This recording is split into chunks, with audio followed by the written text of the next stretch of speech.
May 22, 1944, Green Island, Solomon Sea. A 42-year-old civilian in borrowed Navy khakis climbs into the cockpit of a Chance Vought F4U Corsair painted in the colours of Marine Fighting Squadron 223. The ground crew chief, Corporal Eddie Firestone, watches with barely concealed skepticism as this visitor adjusts his oxygen mask and checks the fuel mixture controls on the massive Pratt & Whitney R2800 engine. The mission briefing had been straightforward. Escort TBF Avenger torpedo bombers to Rabaul, strafe assigned ground targets, return to base.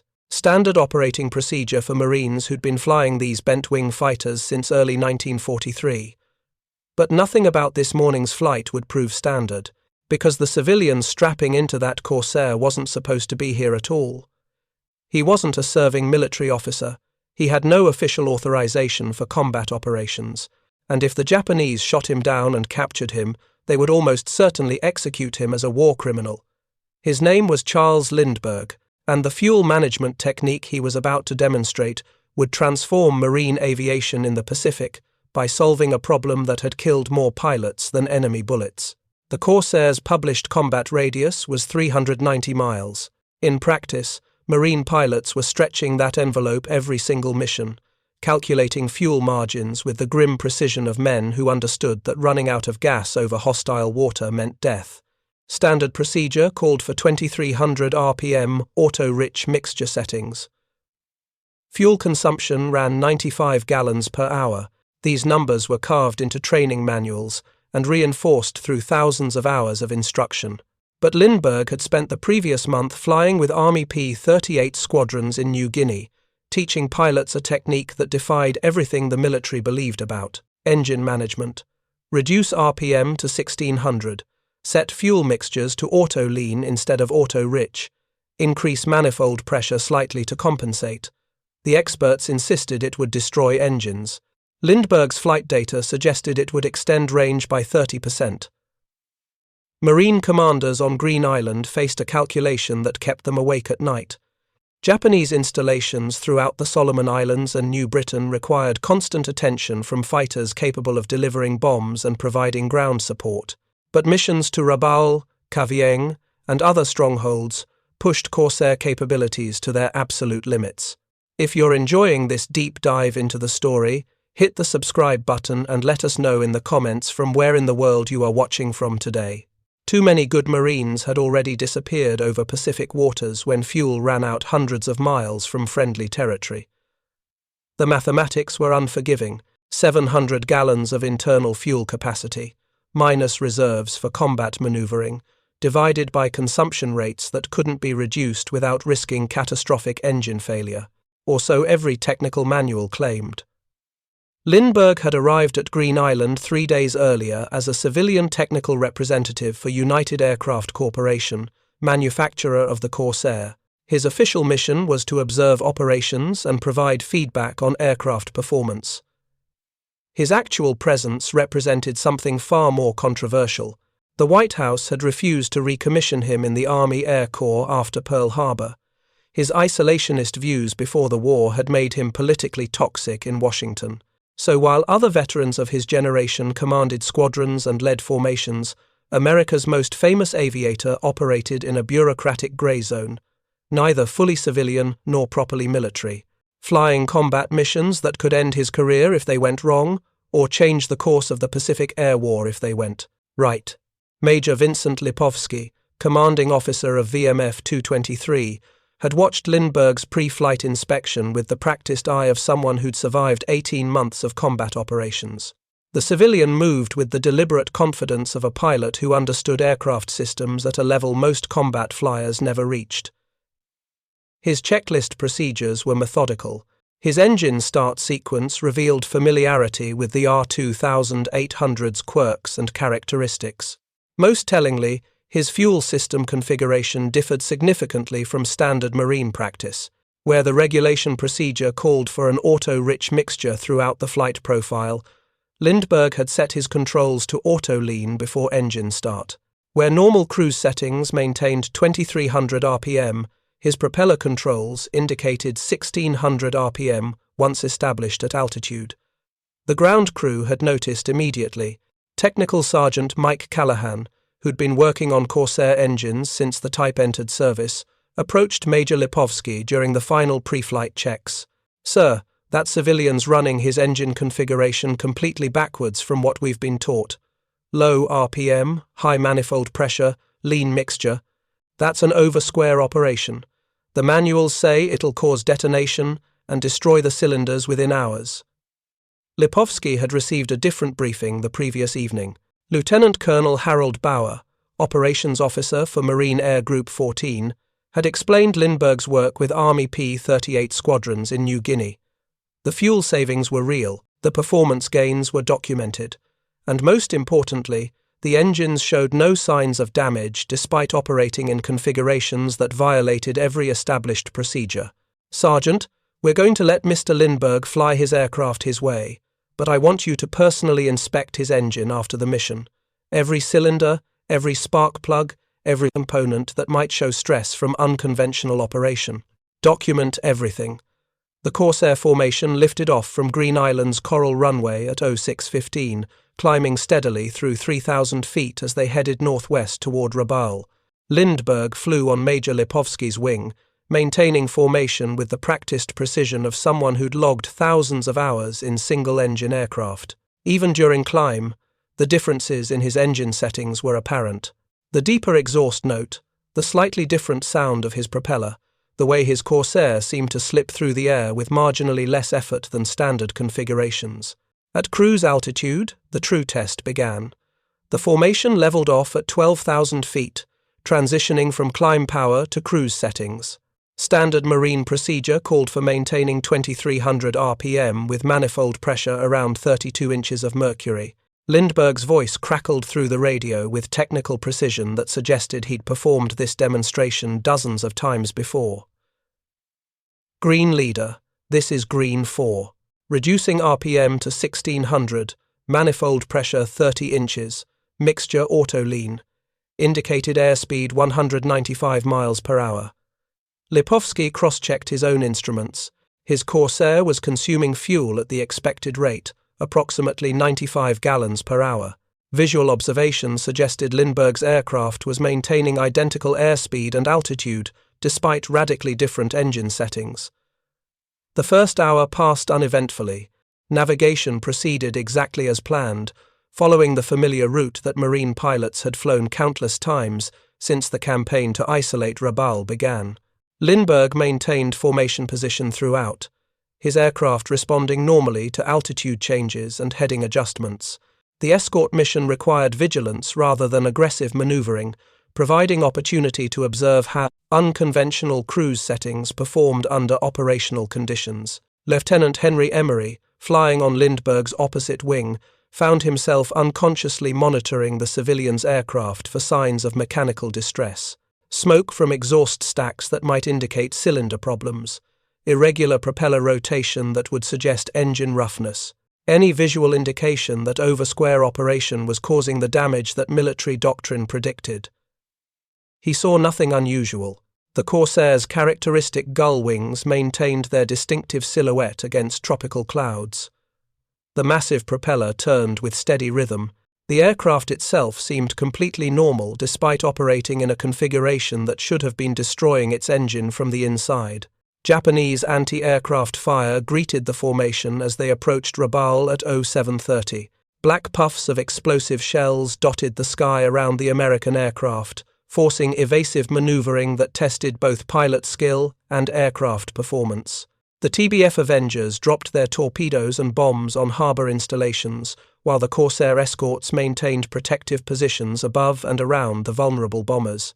Lindbergh's aircraft manoeuvred through defensive patterns with responses that matched every other fighter in the formation.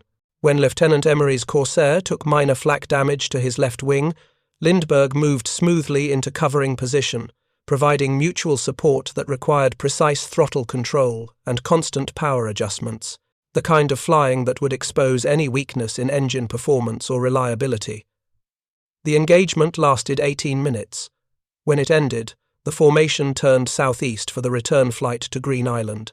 Standard procedure called for climbing to altitude and resuming cruise settings for maximum fuel efficiency during the longest portion of their mission.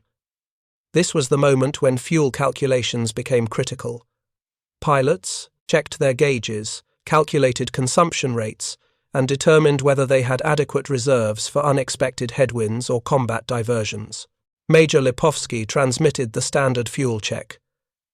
Green flight, report fuel remaining. Green 2, 58%. Green 3, 60%. Green 4, 74% remaining. Lipovsky double-checked his radio, certain he'd misheard the transmission. 74%. After nearly 2 hours of flight, including combat maneuvering over one of the most heavily defended Japanese installations in the Pacific, Lindbergh still had almost 3/4 of his fuel load remaining. The numbers contradicted everything Lipovsky understood about Corsair fuel consumption. Green 4, confirm fuel remaining, 74%. Confirmed, Green Leader. Fuel consumption during cruise has averaged approximately 68 gallons per hour. The mathematics were undeniable. While Lipovsky's aircraft had consumed roughly 300 gallons during the first phase of their mission, Lindbergh had used only 200 gallons for identical distance, altitude, and flight time. The 30% reduction in consumption was exactly what Lieutenant Colonel Bauer had described during the previous evening's briefing, but hearing about theoretical fuel savings and seeing them demonstrated under combat conditions represented entirely different levels of proof. Lieutenant Emery's voice carried the excitement of someone who'd just witnessed something that would change everything he thought he knew about flying. Major, if those numbers are accurate, we could extend our combat radius by over 100 miles, maybe more. The implications cascaded through tactical calculations that had constrained Marine operations for months. Missions to targets that had been barely within range would become routine operations with comfortable fuel reserves. Patrol sectors could be expanded, time over target could be increased, and most importantly, the psychological pressure of fuel calculations would diminish to manageable levels instead of the constant anxiety that accompanied every long-range mission. The return flight provided additional confirmation. Despite maintaining formation, airspeed, and altitude, and conducting normal combat maneuvering during the Rabaul strike, Lindbergh's fuel consumption remained consistently lower than standard cruise settings. By the time Green Island appeared on the horizon, the evidence was overwhelming. Technical Sergeant Callahan began his post-flight inspection before Lindbergh had even climbed out of the cockpit.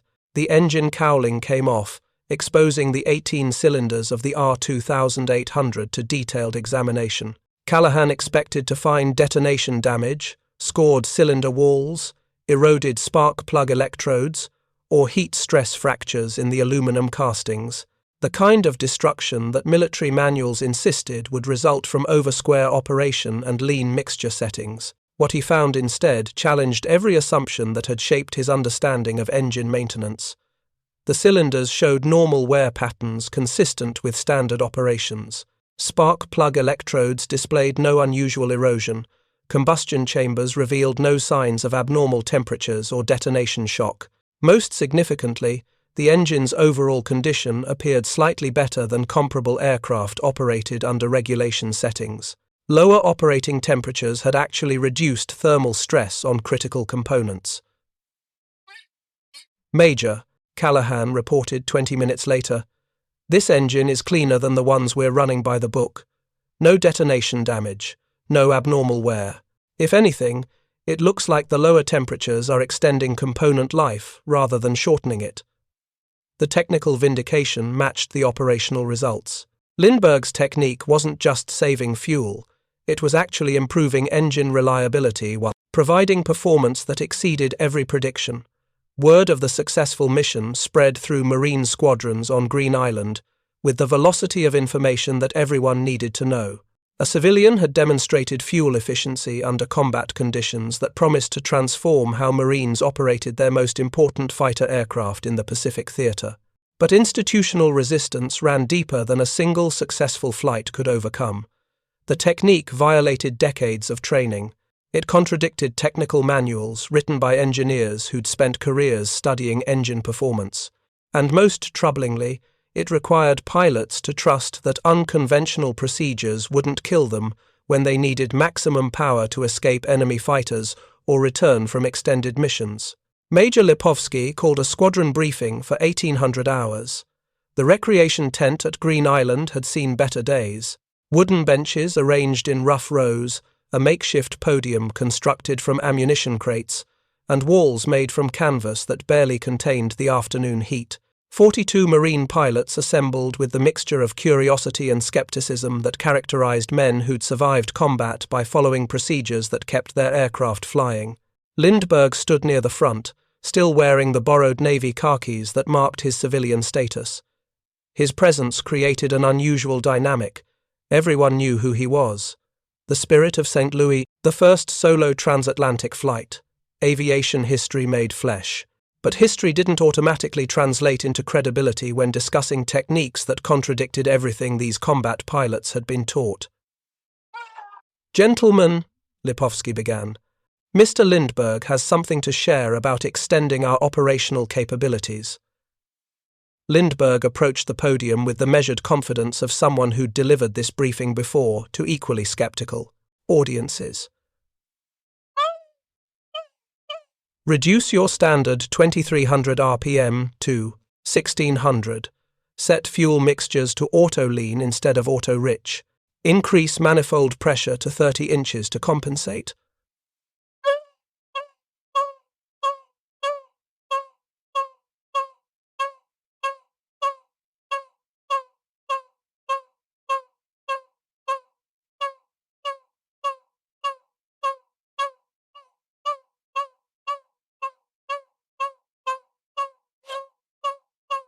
Lieutenant Robert Wade, a veteran of operations since Guadalcanal, raised his hand with the careful politeness of someone about to challenge received wisdom.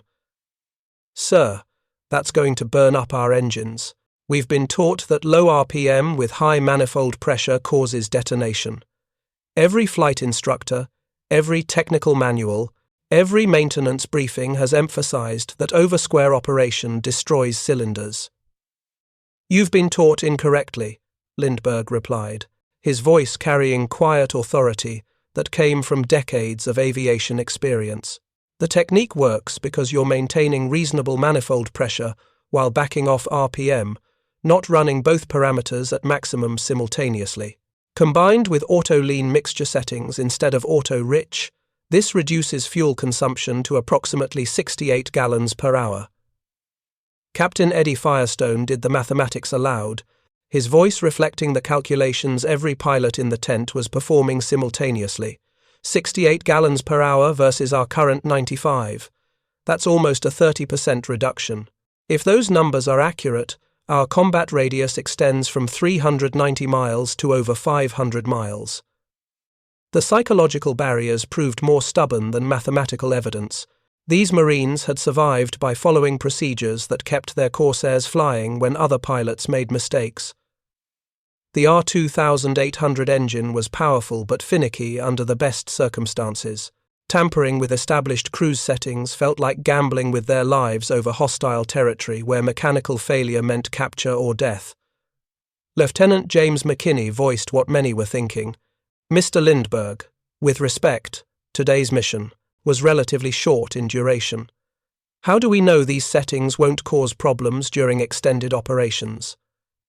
6, 7, 8-hour missions where engine reliability becomes critical? It was a legitimate question that demanded a serious response. Lindbergh had flown dozens of similar missions with Army P-38 squadrons, but the Marines on Green Island had no way to verify those claims. They needed proof that came from their own operations, their own aircraft, their own experiences.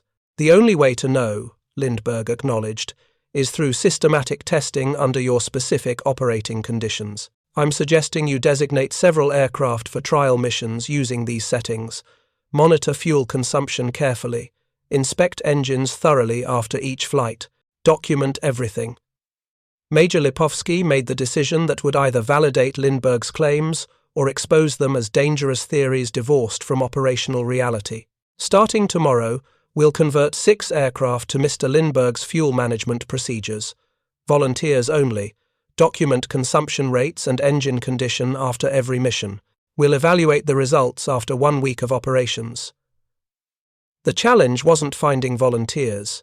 Every pilot in VMF 223 understood that fuel efficiency translated directly into tactical advantage and survival probability. The challenge was overcoming psychological conditioning that insisted over-square operation would destroy their engines at the moment when they needed maximum power most desperately. Lieutenant Wade approached Lindbergh after the briefing with questions that reflected both professional interest and personal concern.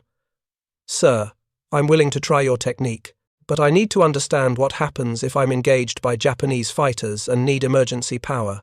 Will the engine respond normally after running these unconventional cruise settings?" "The engine will respond exactly as designed," Lindbergh assured him. "Emergency power settings override cruise configuration. Full throttle, maximum RPM, rich mixture. The R2800 delivers its rated 20,300 horsepower regardless of how you've been cruising. The difference is you'll have substantially more fuel remaining when that emergency occurs." "The engine will respond exactly as designed," Lindbergh assured him. "Emergency power settings override cruise configuration. Full throttle, maximum RPM, rich mixture. The R2800 delivers its rated 20,300 horsepower regardless of how you've been cruising. The difference is you'll have substantially more fuel remaining when that emergency occurs." The first test missions began at dawn on May 24th.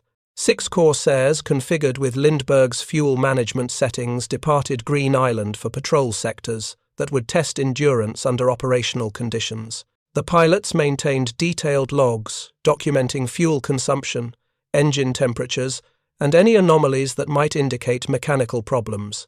Technical Sergeant Callahan supervised post-flight inspections with the thoroughness of someone whose professional reputation depended on accurate assessment. By May 28th, after 4 days of continuous operations, the evidence had accumulated into patterns that couldn't be dismissed or explained away. Fuel consumption averaged 68 to 72 gallons per hour across all test aircraft. Engine inspections revealed no unusual wear, no detonation damage, and actually showed slightly lower operating temperatures than standard configurations. Most significantly, pilots reported no degradation in combat performance during the handful of engagements with Japanese aircraft that occurred during patrol missions. Lieutenant Wade's mission on May 27th provided the definitive test. His patrol sector included coverage of the approaches to Rabaul, where Japanese fighters still operated despite Allied air superiority. At 10:45, his flight encountered 4 Mitsubishi A6M0 fighters climbing to intercept American reconnaissance aircraft, operating at 15,000 feet. The tactical situation required immediate transition from cruise to combat power. Wade pushed his throttle forward and advanced his propeller control to maximum RPM. The R2800 responded with authority that matched every previous combat engagement. No hesitation, no roughness, no indication that unconventional cruise settings had compromised engine performance. Wade's Corsair accelerated through 250 miles per hour, climbed at over 3,000 feet per minute, and maneuvered through defensive patterns that demanded precise power management. The engagement lasted 6 minutes and resulted in 1 confirmed zero destroyed with Wade's aircraft sustaining no damage. His fuel gauges told the story that would convince every remaining skeptic in VMF 223. After 4 hours of patrol, including combat maneuvering at maximum power, he returned to Green Island with fuel reserves that would have been impossible under standard cruise settings. Enough remaining for another hour of flight time, the margin between routine operations and emergency diversion, the difference between calculated risk and death by fuel starvation. Word spread through Marine squadrons across the Pacific with the efficiency of networks that existed outside official channels. Pilots talked to pilots. Maintenance crews shared information with maintenance crews. Within 2 weeks, squadron commanders throughout the Solomon Islands were quietly implementing Lindbergh's techniques, despite the absence of formal authorization or updated technical manuals. Major General Louis Woods, commanding Marine Aviation in the South Pacific, recognized the transformation occurring through grassroots adoption rather than official directive. The fuel efficiency breakthrough represented exactly the kind of tactical advantage that could influence campaign outcomes. But implementing it properly required systematic training and documentation that prevented ad hoc experimentation from causing the very engine failures that skeptics had predicted. On June 15th, Woods issued operational guidance that validated Lindbergh's techniques through official channels. Corsair squadrons were authorized to implement modified cruise settings, 1600 RPM, 30 inches manifold pressure, auto-lean mixture. Pilot training programs would incorporate fuel efficiency procedures. Maintenance protocols would monitor engine condition carefully during the transition period. The institutional revolution occurred with remarkable speed, considering how thoroughly it contradicted established doctrine. Flight instructors found themselves teaching techniques they'd previously warned would destroy aircraft. Maintenance manuals were hastily revised with addendums that superseded decades of engineering guidance. Most tellingly, the operational results validated every claim Lindbergh had made during his controversial demonstrations. By July 1944, Marine Corsair squadrons throughout the Pacific were routinely flying missions that would have been impossible 3 months earlier. Combat radius increased from 390 miles to 520 miles. Patrol durations extended from 5 hours to 7 hours. Fuel-related emergencies decreased by over 60%. The transformation was measured in statistics that spoke directly to commanders evaluating combat effectiveness and pilot survival rates. But the human element mattered more than numbers on operational reports. Marine pilots no longer calculated fuel margins with the desperate precision of men expecting to die from empty tanks over hostile ocean. The psychological pressure that had accompanied every long-range mission diminished to manageable concern rather than overwhelming anxiety. Confidence replaced fear. Tactical flexibility replaced rigid planning driven by fuel constraints. Lieutenant Colonel Harold Bauer, who'd first authorized Lindbergh's Green Island demonstrations, documented the change in a letter to Marine Aviation Command. Our pilots now approach extended operations with confidence rather than dread. The fuel efficiency techniques have transformed the Corsair from a capable but range-limited fighter into an aircraft that can reach any target in our theater, with adequate reserves for combat maneuvering and emergency. Diversion. The Japanese response revealed how significantly the balance had shifted. Imperial Navy pilots who'd grown accustomed to American fighters operating at the limits of their range suddenly faced opponents that appeared over targets previously considered safe from Corsair attacks. Marine squadrons could maintain combat air patrols for extended periods, provide ground support deeper into enemy territory, and escort missions that penetrated areas where fuel constraints had previously prevented fighter coverage. Captain Saburo Sakai, one of Japan's highest-scoring aces, noted the change in his combat diary during late June 1944. American bent-wing fighters now appear everywhere. Their endurance seems unlimited compared to previous operations. We can no longer rely on distance for protection. The strategic implications extended beyond individual squadron capabilities. Allied campaign planning incorporated extended Corsair range into operations that isolated Japanese garrisons throughout the Pacific. Installations on Rabaul, Cavite, and Truk faced continuous air attacks from fighters that could reach them with fuel reserves that allowed extended combat. If you find this story engaging, please take a moment to subscribe and enable notifications. It helps us continue producing in-depth content like this. The tactical balance shifted decisively as American fighters gained operational range that matched the vast distances of Pacific warfare. Japanese commanders found themselves defending positions that had been beyond effective Allied fighter coverage just months earlier. The fuel efficiency breakthrough enabled aggressive operations that compressed Japanese defensive perimeters and accelerated their strategic collapse.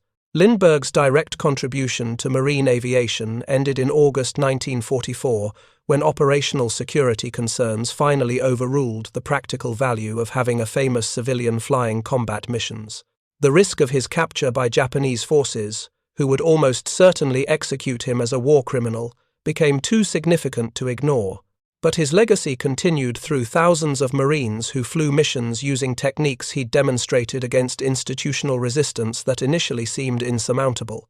Technical Sergeant Callahan became an unexpected expert on fuel-efficient engine operation, training maintenance crews throughout the Pacific on procedures that maximized range without compromising reliability. His detailed documentation of engine condition during the transition period definitively disproved warnings about over-square damage, providing empirical evidence that supplanted theoretical objections. Engines operated under Mr. Lindbergh's settings actually show less wear than comparable aircraft run at standard cruise power, Callahan reported during a maintenance conference in September 1944. Lower combustion temperatures, reduced mechanical stress, and improved fuel atomization are extending service life by approximately 15%. The vindication represented more than mechanical validation. It suggested that institutional knowledge, even when supported by extensive training programs and engineering documentation, could be fundamentally incorrect about basic operational principles. The speed with which Marines adopted new techniques demonstrated that military organizations could adapt rapidly when presented with evidence that couldn't be dismissed. Lieutenant Wade, now promoted to captain and commanding a flight within VMF 223, had personally logged over 300 hours, using Lindbergh's fuel management procedures. His experience reflected the broader transformation across marine aviation. We were taught that certain engine settings would destroy our aircraft. We believed it because the instruction came from sources we trusted. Lindbergh proved that expertise sometimes means challenging established wisdom rather than defending it. The statistical evidence accumulated into patterns that influenced post-war aviation development. Fuel efficiency techniques pioneered in combat became foundational principles for long-range aircraft design. The mathematics of cruise power management informed jet engine development, turboprop operations, and eventually the commercial aviation industry that would transform global transportation. But the immediate impact was measured in missions flown, targets struck, and Marines who returned safely from operations that would have been impossible under previous fuel constraints. By war's end, Corsair squadrons had flown over 64,000 operational sorties, with fuel-related incidents reduced to negligible levels. The Corsairs' reputation as one of the war's most effective fighters rested partly on performance characteristics, but significantly on operational range that enabled sustained operations across Pacific distances. The final irony emerged from Japanese technical intelligence documents captured after the war's conclusion. Imperial Navy engineers had studied American fuel management techniques through analysis of captured documents and interrogation of prisoners. Their reports acknowledged that similar efficiency improvements were theoretically possible with Japanese aircraft, but implementing them would require fundamental changes to training doctrine and maintenance procedures. The methodical approach to technical validation that characterized Japanese military culture prevented rapid adoption of unconventional methods. While American Marines were transforming their operations through grassroots implementation of proven techniques, Japanese squadrons continued flying by established procedures that constrained their range and flexibility. The contrast illustrated how different organizational cultures responded to innovation under wartime pressure. The Americans, despite bureaucratic resistance and institutional skepticism, ultimately prioritized operational effectiveness over procedural orthodoxy. The Japanese, despite technical sophistication and engineering excellence, remained constrained by hierarchical systems that valued conformity over experimentation. Lindbergh himself rarely spoke publicly about his Pacific combat operations. The political controversy that had prevented his official military service continued to shadow his reputation through the post-war years. But the Marines who'd flown with him on Green Island, who'd learned fuel efficiency techniques that transformed their operations, understood his contribution with clarity that transcended political debate. Major Lipovsky, eventually promoted to colonel and commanding Marine Air Group 14, summarized the impact during a 1948 reunion of VMF 223 veterans. Mr. Lindbergh taught us that sometimes the most dangerous enemy isn't the one shooting at you. It's the assumptions you don't question, the procedures you follow because everyone's always followed them, the expertise that's really just collective ignorance, dressed up in official documentation. The lesson resonated beyond aviation, into broader questions about innovation, institutional learning, and the relationship between established knowledge and demonstrated results. How many other operational limitations were actually just unchallenged assumptions? How many capabilities remained undiscovered because conventional wisdom discouraged experimentation? The Corsair fuel efficiency breakthrough suggested that the answer was more numerous than anyone wanted to admit.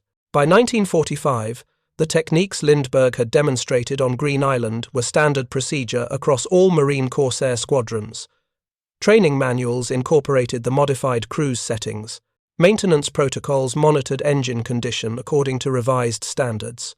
Flight planning assumed extended range capabilities that would have seemed impossible just 2 years earlier. The transformation had occurred with remarkable thoroughness, considering its origins in unauthorized combat missions flown by a civilian who wasn't supposed to be in the war zone at all. Technical analysis, conducted after the war, quantified the impact with precision that validated every claim made during those controversial early demonstrations. Fuel consumption reduced by 29% on average. Combat radius increased by 33%. Engine service life extended by 14%. Mission success rates improved measurably as fuel constraints no longer limited tactical options. These numbers translated into strategic advantages that influenced Pacific campaign outcomes during the critical final year of the war. The human cost, measured in lives saved rather than lost, was harder to quantify but ultimately more significant. How many Marines survived because extended range enabled them to reach emergency landing fields that would have been beyond their fuel reserves under standard cruise settings?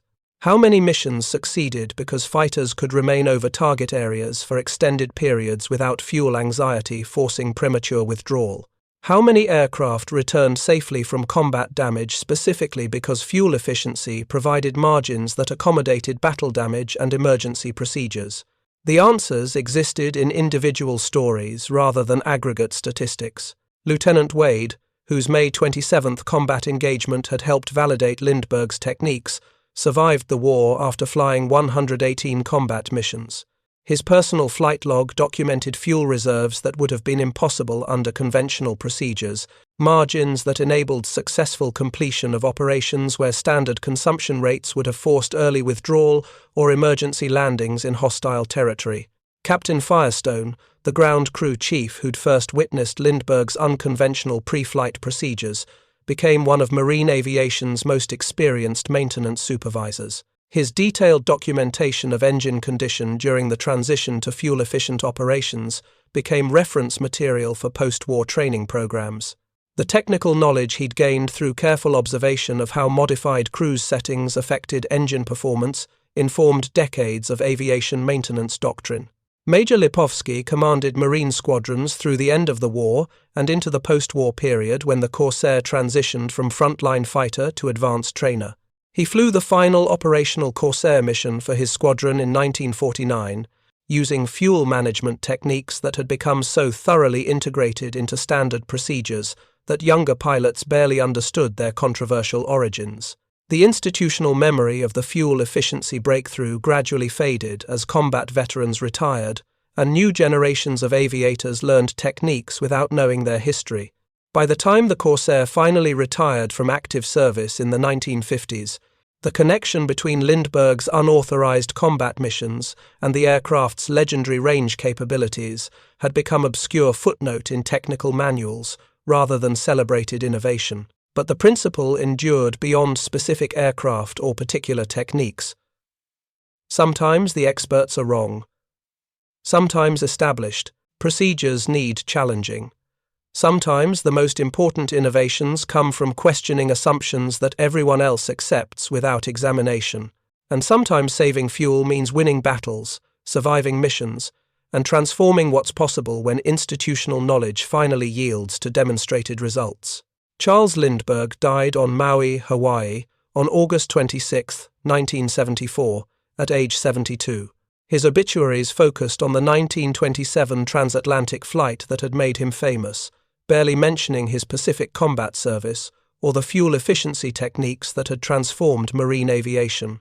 But on Green Island, where VMF 223 had operated during those critical months of 1944, A small memorial plaque commemorates the civilian pilot who'd taught Marines how to fly farther, fight longer, and return home safely from missions that should have been impossible. The inscription is simple, reflecting the understated nature of technical innovation that saved lives through mathematics rather than heroics. In memory of Charles A. Lindbergh, who taught us that the longest range comes not from carrying more fuel, but from using it wisely. Technical Sergeant Callahan's final report on engine condition after 12 months of fuel-efficient operations concluded with an observation that captured the essence of what had occurred.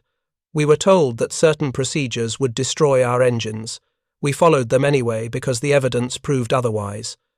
Perhaps the most important lesson isn't about fuel management. It's about the difference between what we know and what we think we know. The Corsairs' war record reflected that lesson in statistics that spoke to operational effectiveness. 12,571 aircraft built, 64,051 combat sorties flown, 2,140 enemy aircraft destroyed in aerial combat. But beneath those numbers lay a quieter achievement measured in fuel gauges that read higher than they should have, missions completed that should have been aborted, and Marines who came home because range limitations had been overcome through techniques that violated every established procedure.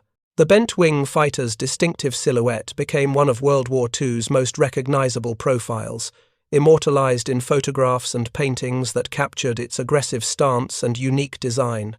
But the real revolution happened in cockpits where pilots monitored fuel flows that defied conventional wisdom, in maintenance tents where mechanics inspected engines that shouldn't have been healthy, and in operational planning where commanders could finally reach targets that had been beyond their grasp.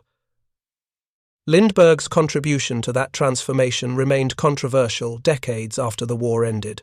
Some historians emphasized his pre-war isolationism, questioning whether his technical achievements could redeem political positions that had opposed American intervention against fascism.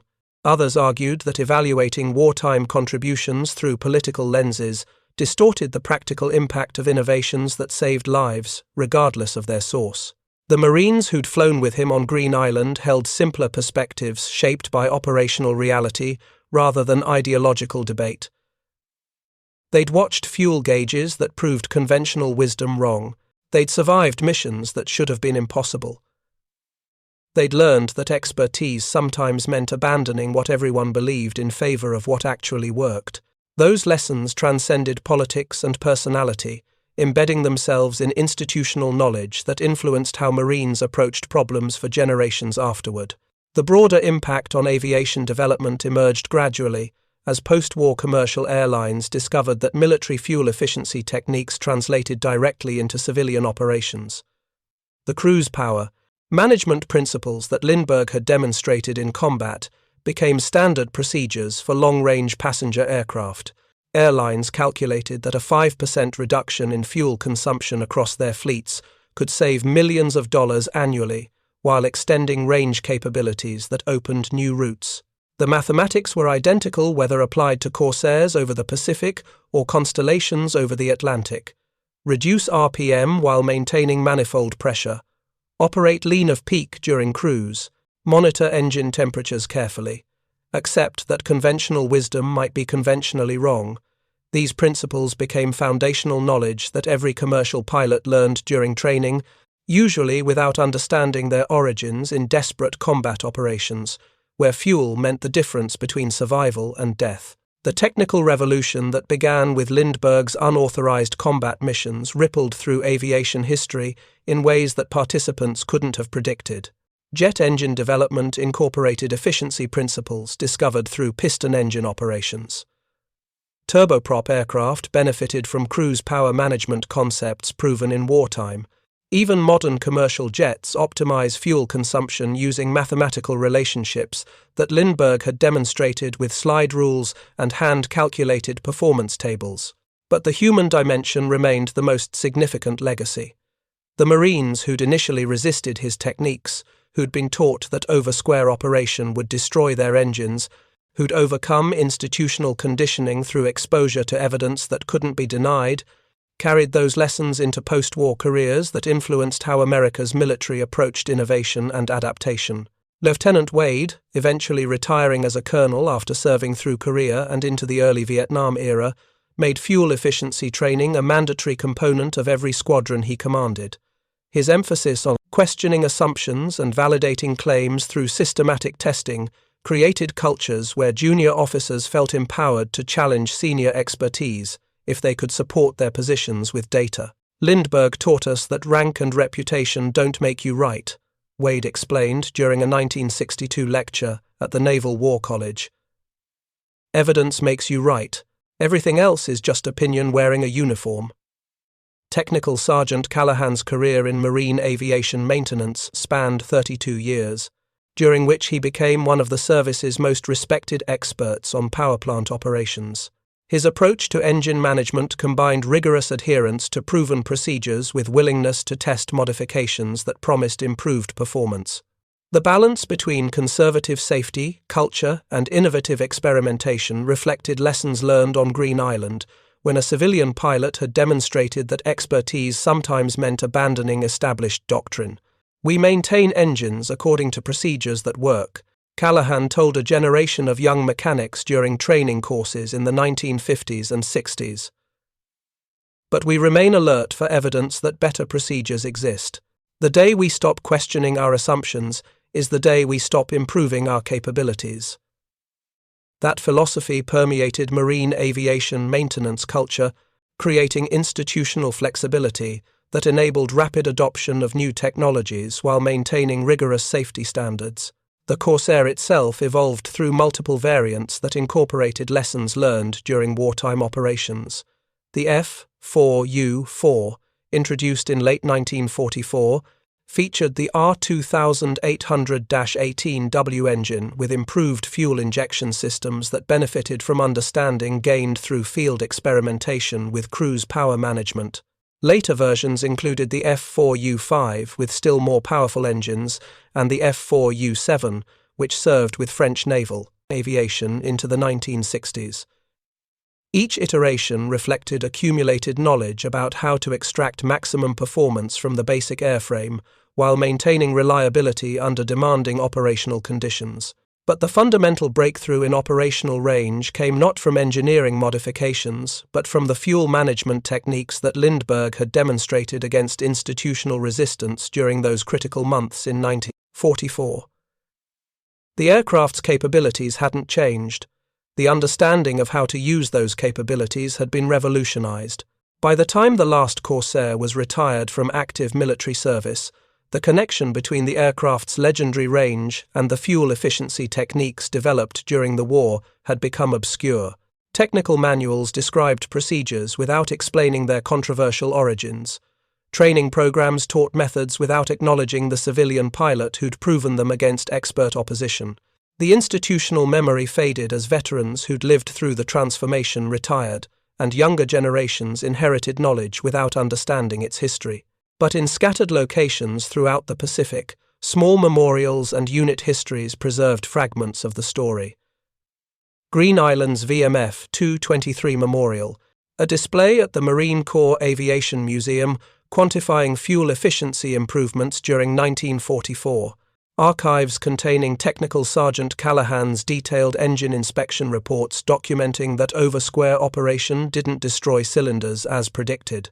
Oral histories from veterans who remembered the psychological shift from fuel anxiety to fuel confidence. These scattered pieces told a story about innovation, resistance, validation, and ultimately transformation. About how institutional knowledge could be thoroughly wrong despite impressive credentials supporting it. About how evidence eventually overcame expertise when the gap between prediction and reality became too large to ignore. About how a single civilian's willingness to challenge assumptions changed operational capabilities across an entire theatre of war. The final assessment came from an unexpected source.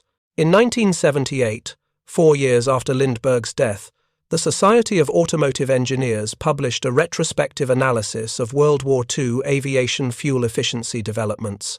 The technical paper, authored by former Pratt & Whitney engineers who'd worked on R2800 development, acknowledged that military doctrine had been fundamentally incorrect about cruise power management throughout the early war years. The procedures taught to thousands of pilots were based on conservative assumptions about engine durability rather than empirical testing under extended operational conditions, the paper concluded. Lindbergh's demonstration that alternative techniques could simultaneously improve fuel efficiency and engine reliability represented a paradigm shift in understanding power plant operations. His contribution to Pacific aviation capabilities may have been as significant as any technical modification or tactical innovation developed during the war. The academic validation came too late for the man himself, but it confirmed what the Marines of VMF 223 had understood in 1944. Sometimes the most important innovations come from questioning what everyone knows. Sometimes expertise means having the courage to prove the experts wrong. Sometimes the difference between impossible and routine is just someone willing to try what everyone else insists won't work.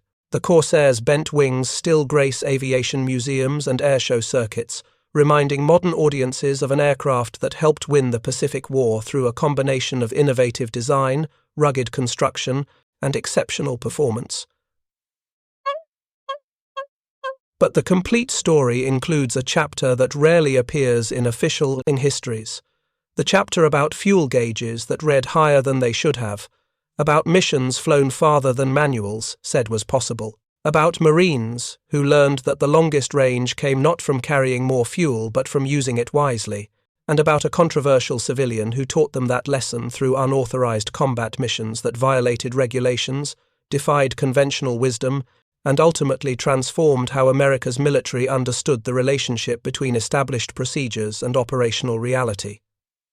The technique that should have destroyed engines instead extended their life.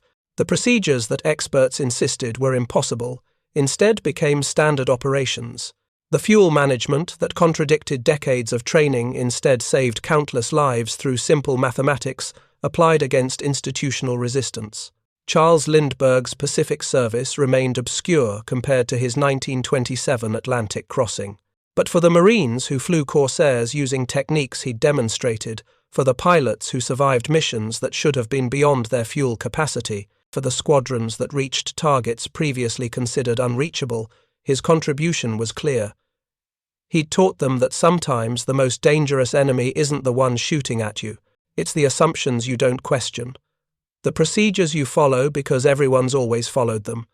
The expertise that's really just collective ignorance dressed in official documentation, and he'd proven that overcoming that enemy requires nothing more complex than evidence, persistence, and willingness to demonstrate that what everyone knows to be impossible is actually just waiting to be proven routine.